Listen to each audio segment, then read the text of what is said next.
What's up, ladies and gentlemen? Welcome on in. It's 1TS Daily, live right here at One True Sport. I'm your host, Zack Heydorn from Brass-Ring Media and Sports Illustrated. Happy to be here. Glad you guys are here with me on Wednesday, October 9th, 2024. And we got a war to talk about. We got a battle to talk about. Fighting going on last night on Pro Wrestling TV, and we'll get to all of that during our time here today. Sorry about the show being a little bit late. Had a day job thing to tend to, and just ended up not being able to hit the 11 Eastern mark like we normally do. This show typically is done and live right here on the One True Sport YouTube channel at 11 Eastern, Monday, Tuesday, Wednesday, Thursday, and Friday mornings. And we talk the news today in pro wrestling, the news of the wrestling world. We talk all about it right here, whether that's AEW or WWE or NXT or what have you. We do it here. We do it here on the show, and we do it with you. And we want to get your opinions, your involvement in the show all throughout, if possible. So thanks so much for being here. If you're watching on YouTube, hello. If you are watching on Twitter, thanks for doing that. And if you are listening to this after the fact as an audio podcast, as a One True Sport member, thanks for that as well. We appreciate your membership. If you can all do me a favor and hit like on this video, just right now, just click like. It helps us out, helps us grow. Helps us in the algorithm of YouTube and Google and all those fun things. So thank you in advance for doing that. And if you're interested in One True Sport membership, you can head over to onetruesport.com right now and check out our membership options. We got a ton of them. All of them include this show right to your mobile device as a podcast each and every day. But most importantly, you get access to so much content from our lineup of pro wrestling talent, the top talent that's been involved with pro wrestling for years. Talking Kurt Angle, talking Arn Anderson, Rob Van Dam, and just so many people in between. Check it out right now, onetruesport.com. The live chat is open, you guys. Hopefully you guys can get in there. And also super chats are open as well. If you are willing and able to drop us a super chat, it certainly helps out the show, helps out me, helps out One True Sport. So I thank you in advance for that. And we'll read all super chat comments as soon as we can, and as soon as they come in, we'll bump them right on up to the top of the queue. Cool. All right, let's get going here with the show because we got a lot to get to. So last night we had a battle of NXT versus AEW Dynamite once again. You remember those days? Remember those Wednesday nights? Both shows weren't fully head to head. So NXT started an hour earlier, and AEW, of course, moved from Wednesdays to Tuesdays because of the MLB. Major League Baseball playoffs, which are happening on TBS. So that's why they were able to get in a position to start throwing some punches at each other once again. And so I ask you, before we get going here and analyzing the show and the news coming out of it, I'd ask you, who won? Who won? If you watched both, who won the battle last night? Was it NXT? Was it AEW? We'll start with NXT because it started first. That's the only reason. No bias, no craziness, but we'll start with NXT because it started first.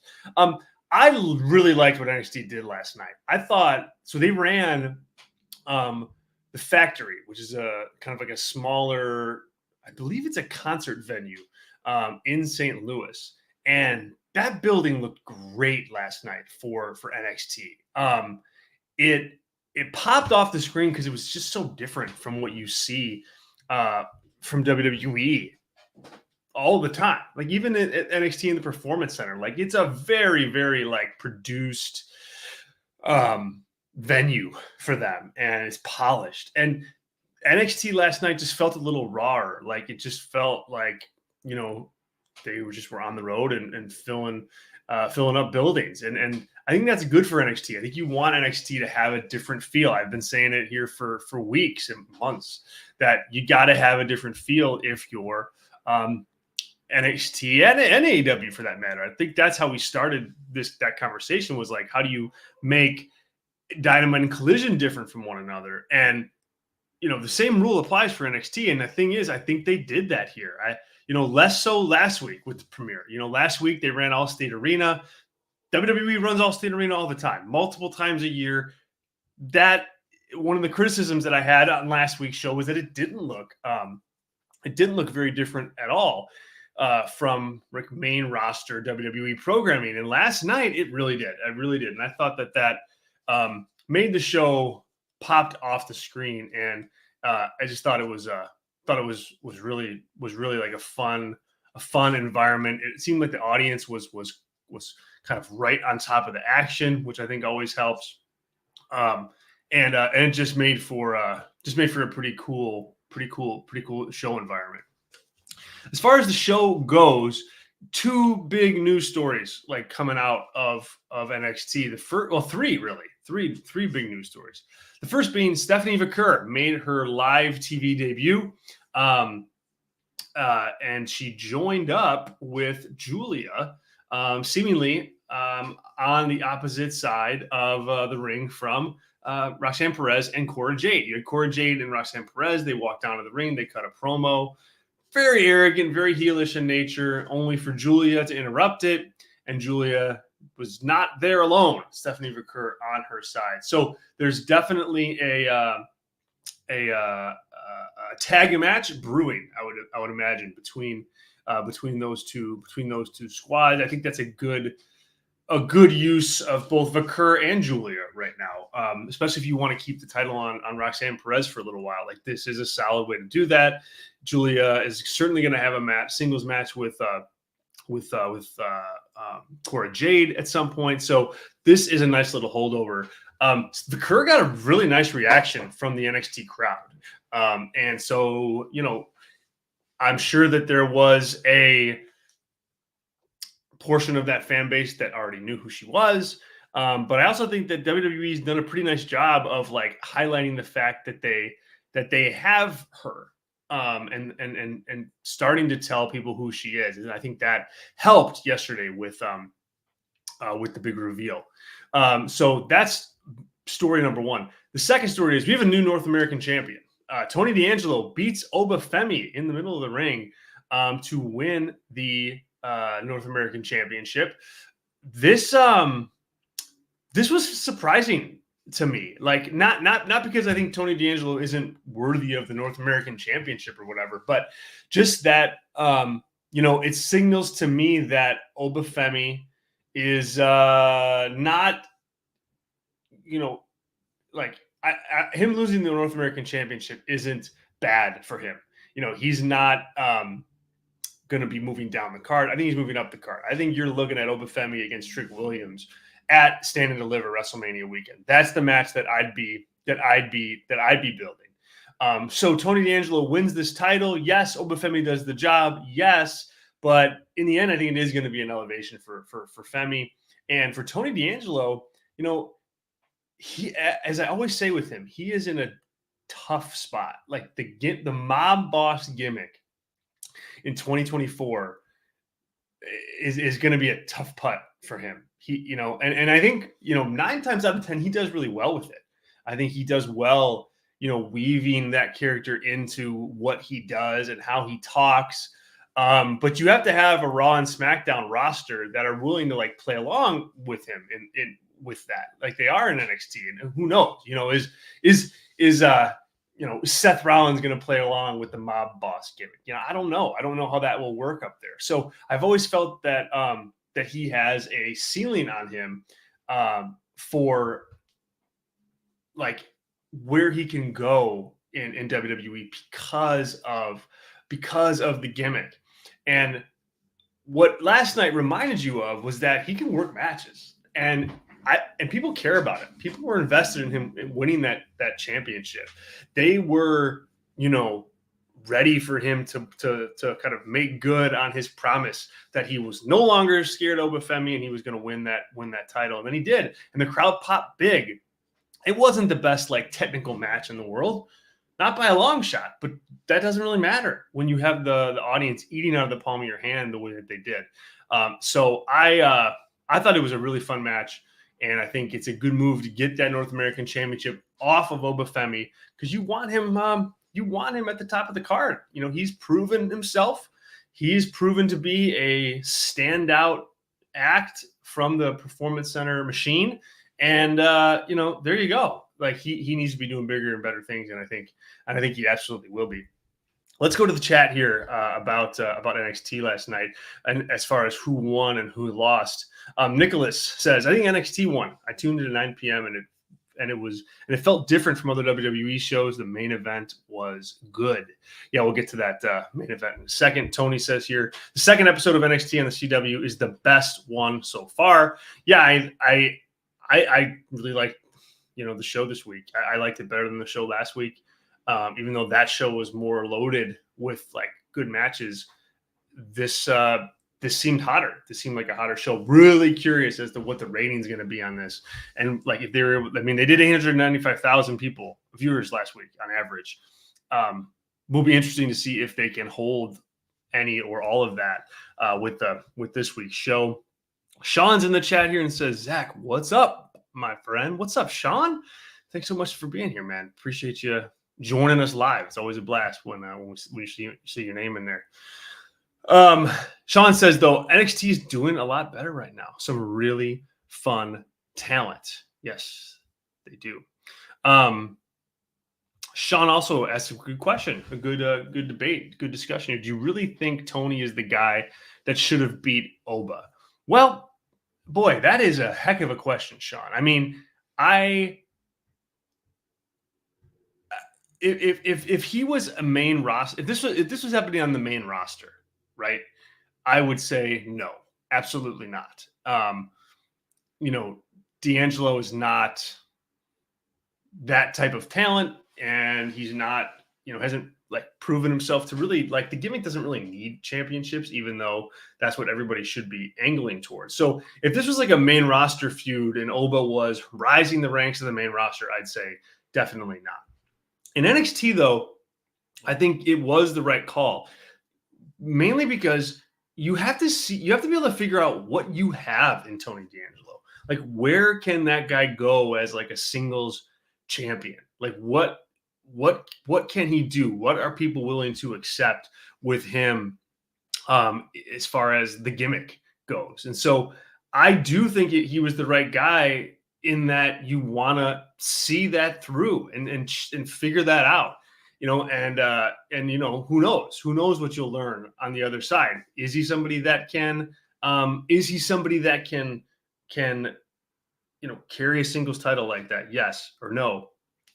Is an important question, because then you kind of know what level to bring him up at on the main roster. So, it's a developmental brand. And so I think you do developmental things. And I think Tony D'Angelo really needed this to like complete his development, or at least get farther down the road with it, to see what he can do on the main roster. Hopefully that answers your question, but that's my opinion. Really good question though, Sean.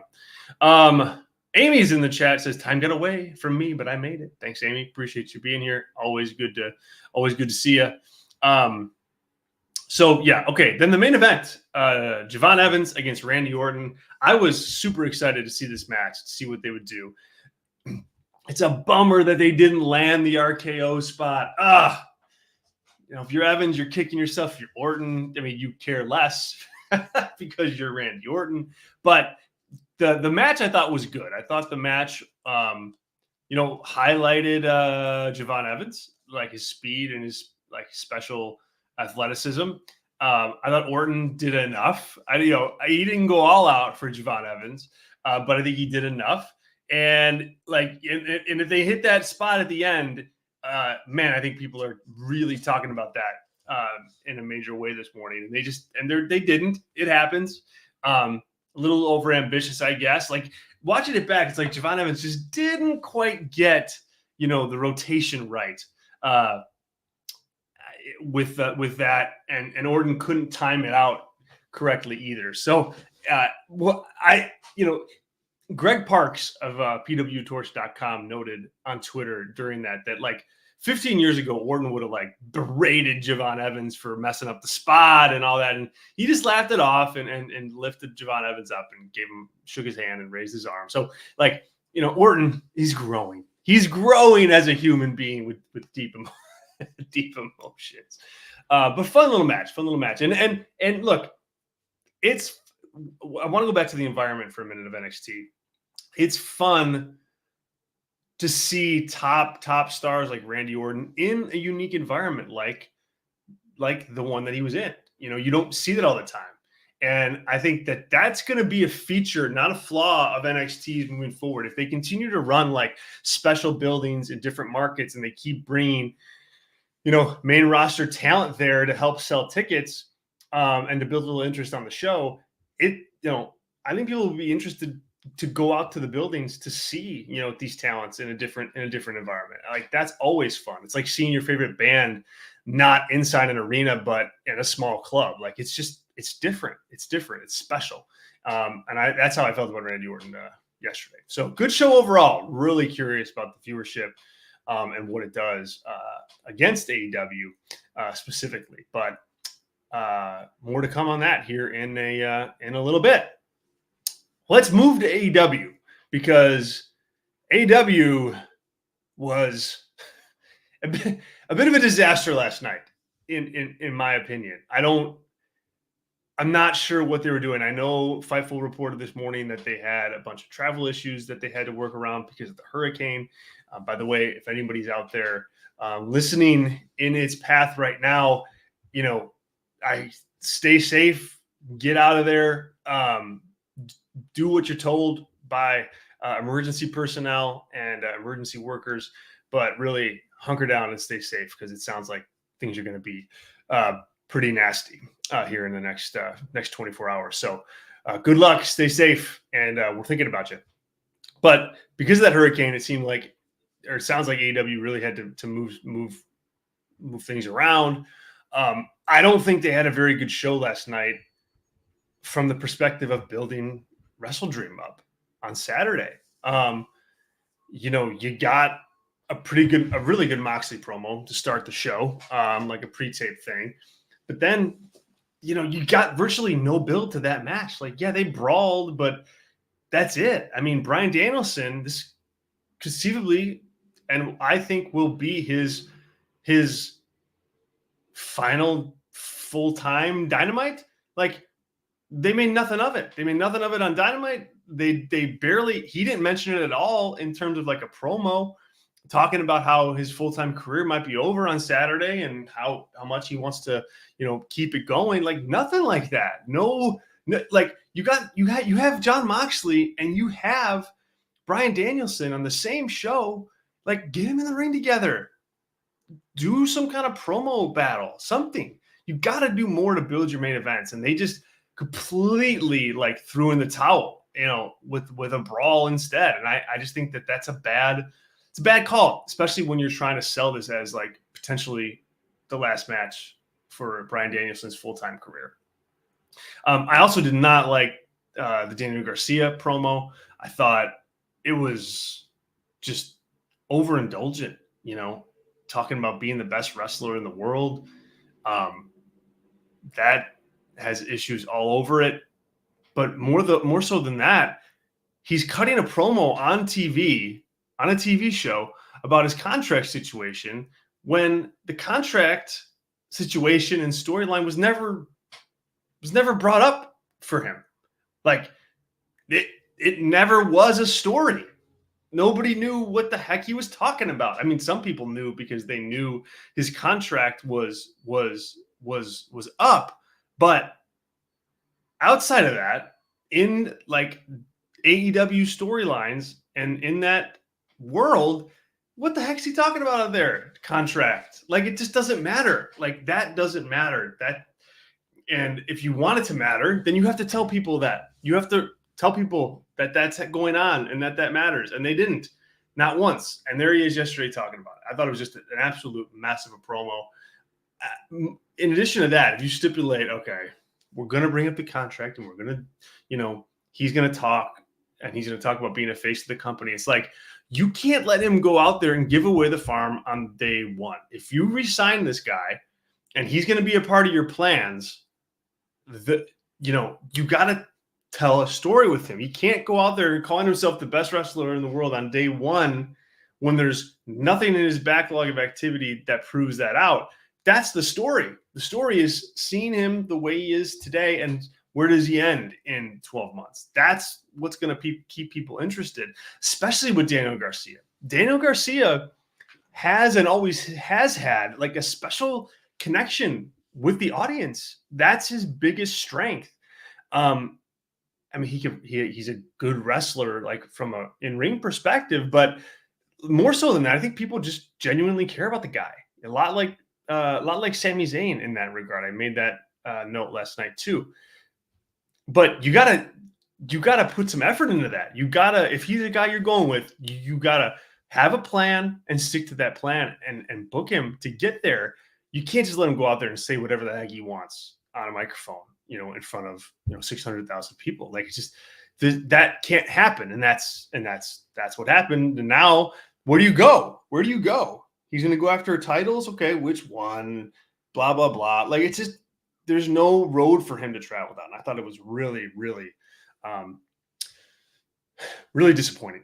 The ring work was fine, but the ring work's always fine in AEW. That's not the point. It's like the ring work gets infinitely better if you do more to build up your talent, your stars, and your matches. And that fell totally flat throughout the entire show. I did like that Will Ospreay is finally split from Don Callis. Thank goodness. It's been way too much and way too long for that. It's like, wait a minute, like, you just realized this now, Will Ospreay? You just realized now that Don Callis is a conniving, evil manager? Like, whatever. But it's good that they got there eventually. I think Ricochet feels like the third wheel in this feud, in this match, in the triple threat match coming up on Saturday night. But, they do have some type of storyline built in here with Konosuke Takeshita and Ospreay and Callis. And so, thumbs up on that end. At the same time, they put a lot in that promo. You had in the same promo, you had Ricochet and Ospreay, you had Don Callis and Ospreay, you had Takeshita and Ospreay and their thing, you had Fletcher and Ospreay and Fletcher and Cal, like, just all over the place in terms of like what the focus was. So they gotta, like, again, nail that down, figure out where you're going and go there, but you can't wing it. And a lot of this show felt like they were just winging it. Sean in the chat says, the build for WrestleDream wasn't very good, and the pay-per-view is so predictable with a bunch of poorly built matches. Yeah, I mean, this is like the ultimate one-match show. Like, it's Danielson and Moxley. And like, so like, you better be interested in that feud, because if you're not, I don't know what to say. But you should be. I think it's been a decent little program, but they needed way more from Danielson in particular. Sean also says here, Brian should be giving you a huge fired up promo about what could be his last match. Yes, Sean, absolutely. We are 100% on the same page with that. It's just like, it's crazy that that's not a thing, or that's not a focus. And it's disappointing. It's disappointing. I think it waters down, what otherwise would be, a really big match. All right. So they added a match to Wrestle Dream last night. Jay White against Hangman Page is going to be on the pay-per-view event. In addition to that, Willow Nightingale is going to challenge Mariah May for the AEW Women's World Championship at the event. Nightingale won a multi-woman match to earn that opportunity. And so those two matches have been added to the show. Some other stuff has been added, but we're not going to talk about that because it would be a spoiler and we don't do spoilers on the show. So with that said, more to come when we preview the show later this week. And we'll wrap it up there, you guys. Thanks so much for joining. What a fun show. Sorry again about the delay in time, but glad we got to get it in either way. Tune in tomorrow, 1TS Daily, live right here, 11 a.m. Eastern. We'll continue talking the news of the day in pro wrestling. And on Friday, we will preview Wrestle Dream. So mark your calendars. Friday, 11 Eastern. You're not going to want to miss it. You want to be here for that preview Wrestle Dream and get ready for Saturday night. Cool. Thanks so much. Check out more of my work at Brass Ring Media. We have a YouTube channel, Brass Ring Media. Just search Brass Ring Media on YouTube. We also have a Substack newsletter where you can get all of our written work and post it there and read it there too. Features, editorials, show reports, and so much more. Brass Ring Media on Substack. Guys, thank you. Thanks for the chat. Wonderful, wonderful to see you all. Have a fantastic rest of your Wednesday, and we will catch you all tomorrow. See ya.